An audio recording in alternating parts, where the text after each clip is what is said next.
Hi folks, it's me again, Scotch Bob.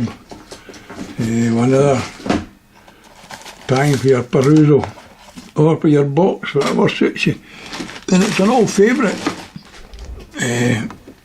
very famous fly, and it's a gold-headed hares nymph. Now there is several ways of tying this.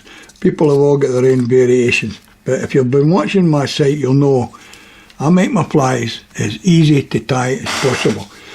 I don't want them complicated because it's hard enough trying to catch fish without complicating yourself at the vice.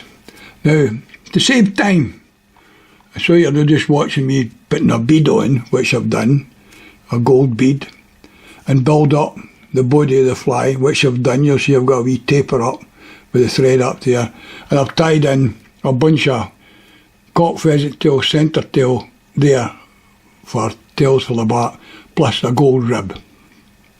Now, first thing I'm going to do is rib this up to behind the eye and then build it up a wee bit more, because you want that nice torpedo shape. And you'll see that I've got my tying thread flattened by moving it, or as we say in Scotland, by burling it anti-clockwise.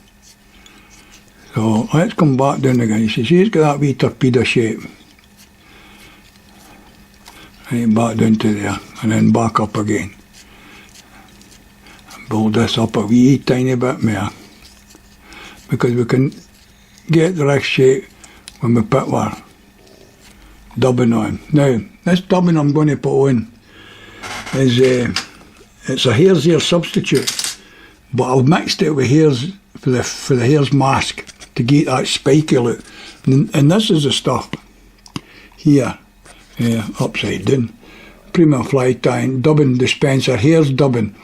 It's pretty good, and you've got all sorts of colours in it. I didn't count we get yellow hares, but there you are.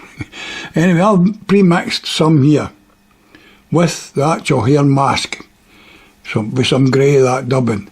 And all you want to do is put a wee loop onto this the dubbing. You don't need wax, you don't need anything. You just get it and start and rubble it around with your fingers till you get a loop, till you get a wee rope starting to form round about your thread.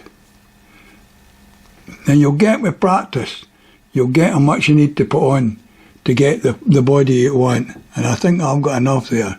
And I'll keep that wee bit for later on, because we're going to need it just at the end of the fry. So I'll pull it back and start to put it on.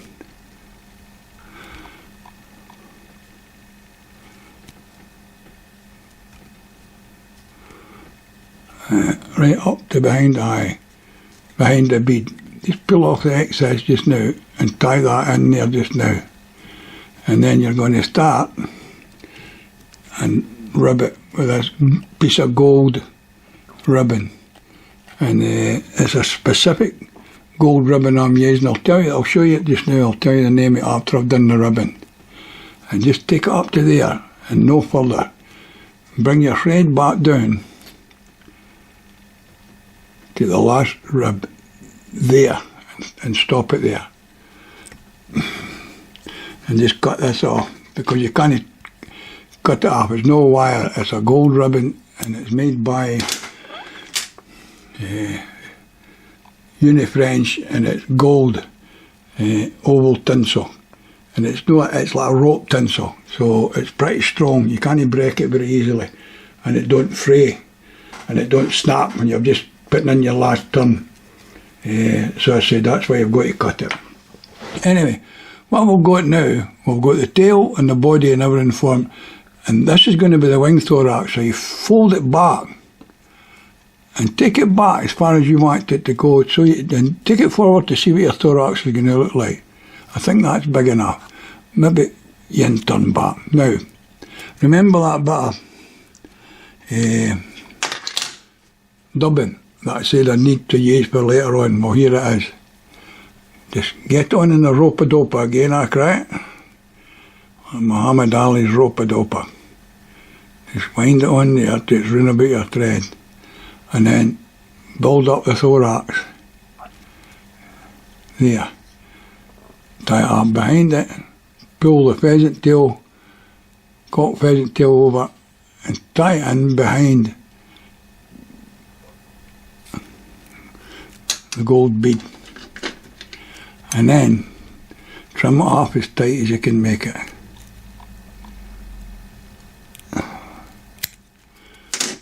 Tie it off, just tidy it up a wee bit. And that's it. That off. And then get our finish tool. And that's the fly finished. Now, at some points there, people can put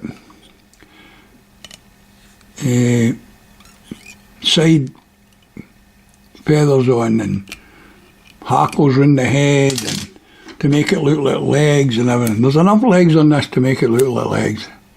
And I've caught many trout in this pattern. But one of the things I like to do with it, just to make it stand out, is you get some epoxy resin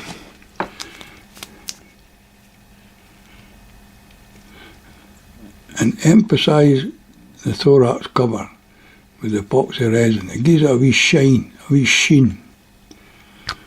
And then, whether it makes much difference, I don't know. But that's the way I tie it, and that's the way I catch my fish with it. And that's fish either under a bung or under the bung and retrieve very, very slowly. And the taits can be vicious. I forgot to tell you about the hook. The hook is a curved nymph hook. You can see the shape of that. It's got a curved nymph hook shape on it, which are ideal for these types of nymphs. You can buy them anywhere. Just type in curved nymph hook and they'll come up with all sorts. And don't go for the big expensive one, because they're not any better than the stuff that I can get for Team U and other places. Different quality hooks that do the job just the same. So I hope you enjoyed that, and get a few into your box. That's a size 12 long shank. You can go lower, maybe go down to a size 14 long shank, but I found that to me I catch with that one, so I'm quite happy with that. And again, thanks for watching.